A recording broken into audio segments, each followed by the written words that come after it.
بسم اللہ الرحمن الرحیم اللہم صلی علی محمد وعلی آل محمد وبارک وسلم علیہ۔ فرمان مصطفیٰ ہے، جو شخص مجھ پر درود پاک پڑھنا بھول گیا، بے شک وہ جنت کا راستہ بھول گیا۔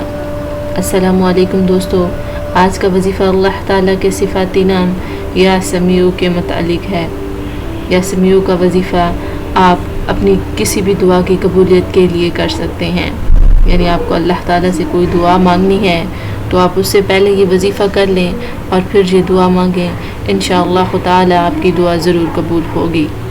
وظیفہ کرنا اس طرح سے ہے کہ 1000 بار جو روزانہ یا سمیع پڑھے اور اس کے دوران گفتگو نہ کرے اور پڑھ کر دعا مانگے، انشاءاللہ تعالیٰ اس کی دعا اللہ پاک ضرور قبول فرمائیں گے۔ ملیں گے نئی ویڈیو میں نئے وظیفے کے ساتھ۔ ہمارے چینل کے ساتھ جڑے رہیں اس طرح کی مزید اسلامک ویڈیوز دیکھنے کے لیے۔ Subscribe my channel. Thanks for watching. Stay tune.